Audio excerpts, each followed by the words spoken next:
Class, welcome to week 10. Week 10 is jam-packed as we will go over a couple principles here, ROI and conversion tracking, which is probably our most complex marketing concept we'll learn.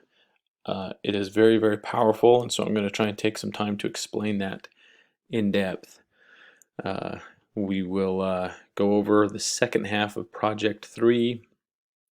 Then we have optimizing ad performance as your other assignment this week, and we will also get into Project 4. So plenty going on this week. Let's jump into our ROI and conversion tracking. So ROI means return on investment. This is the measurement of what you are getting back out of the money you spend in Google Ads. And this function is really what makes Google Ads so powerful, because unlike other marketing platforms, if you purchase a space on a billboard, you can set up certain tracking metrics so you know which of your sales come from that, but it's inexact and it's hard to know exactly what you're getting back out, how many of those people would have called anyway and would have known about your company anyway.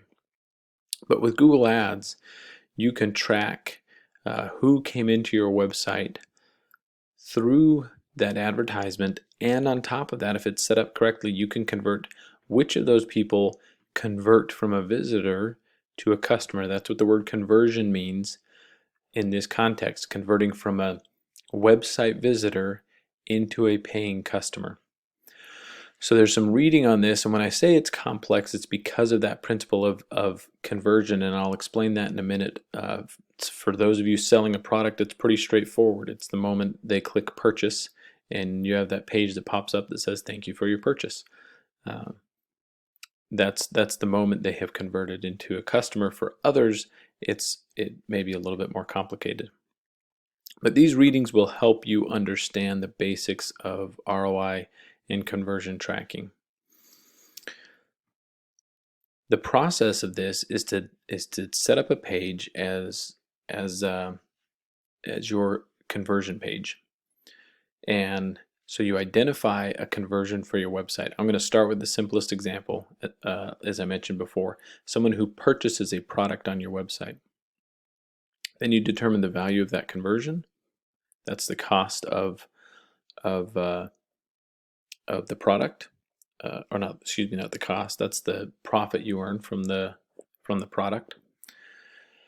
And then you determine which page is your conversion page. And so if you're selling a product, that page is your thank you page on your website that says thank you for making this purchase. So that's all very straightforward. You take a code snippet, you paste it on that conversion page, and then that's it. Now, if you if you're not selling a product and you're doing excuse me, affiliate or drop shipping, it's going to be a little bit more complicated because you want to track when that person clicks on that link that takes them to the affiliate site, and how often that person who clicks on an affiliate link actually purchases the product. That's going to be the value to you. And so if you earn, let's just say the affiliate agreement permits you to earn $3 per product purchase. That may be a lot for an affiliate agreement.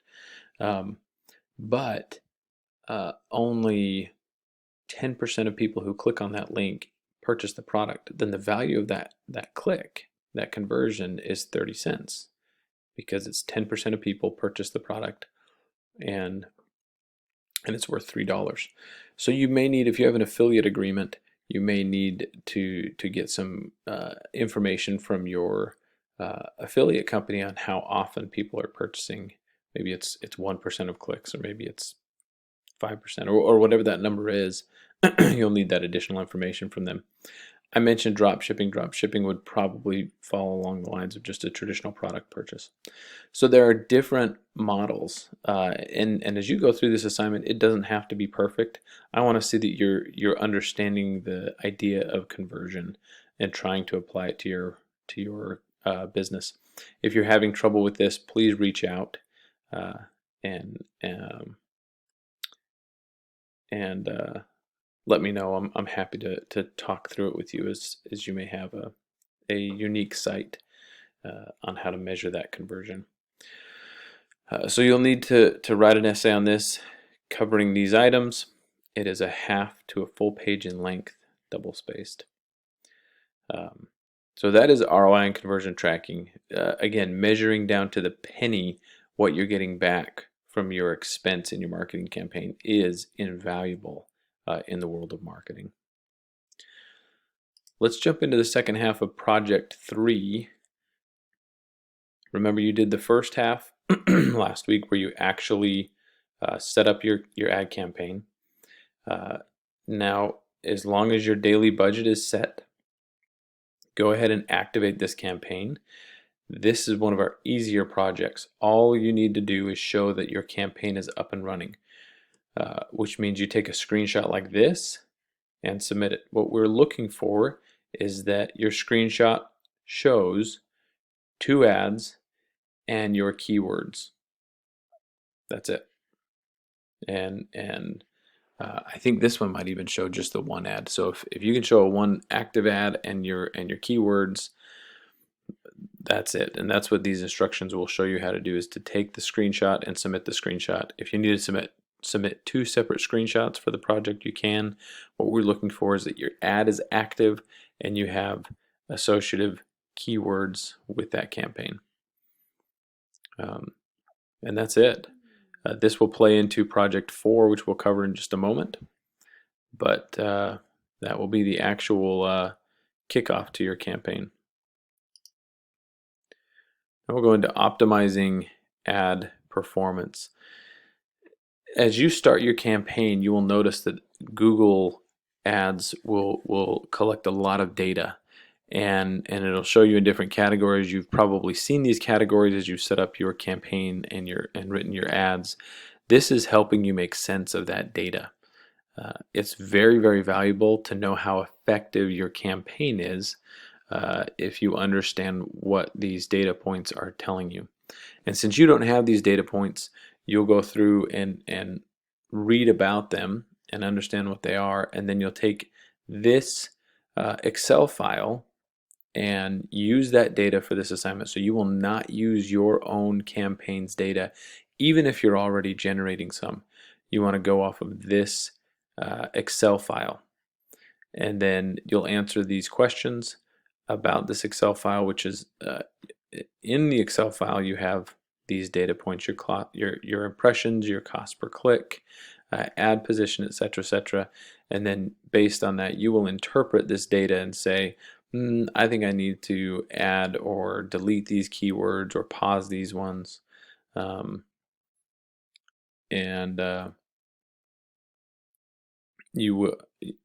answer information about the ads that you would add, delete, or pause. So again, as it mentions here, this is not about your web business. This is based on this data here. Your business will likely not have a lot of this data yet, as you just kicked off your campaigns.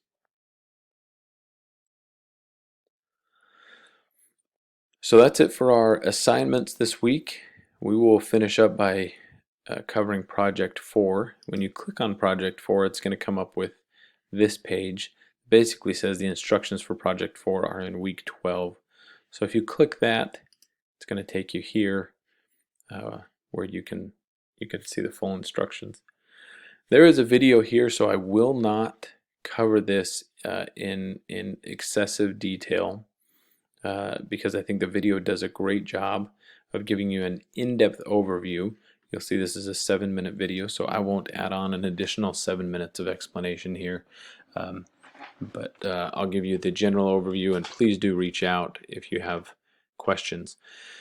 But the Project 4 is a little bit more involved than Project 3. You'll have an Excel file to fill out. It has 4 tabs, and essentially what you're going to do is measure your baseline data from your ad campaign, which is how well you're doing now that you just kicked it off. And you'll record how many clicks, how many impressions you've had, your click-through rate, all of that data we just talked about in the previous assignment, you're going to record. And then you're going to pause halfway through this project, and you will make changes, and you will try and improve your campaign. And over this week and next, we're going to learn how to do that, how you can improve ads and keywords and landing pages. And then you'll start it up after your brief pause and measure again and see if you can improve your campaign. And these are steps you should take as a business fairly regularly. Even if you have a successful ad, you always want to see if you can improve, change, become a little bit better. Uh, that's how you'll get healthy marketing for your business, is to go through this project over and over again into the future. We'll obviously just do it once for the course, but it shows you how to take essentially a marketing inventory of your company and how to improve that campaign. So again, more details here in the video. Please reach out if there's something that's unclear after you've watched the video. There's the link for the file, and that will be due in week 12. But that is all we have then for week 10. Again, a jam-packed week, so stay on top of it from the beginning. And if there's anything I can clarify on conversions, on your data for Google Ads or either of these projects, please reach out. I'd be happy to walk through it with you. Thanks, everyone.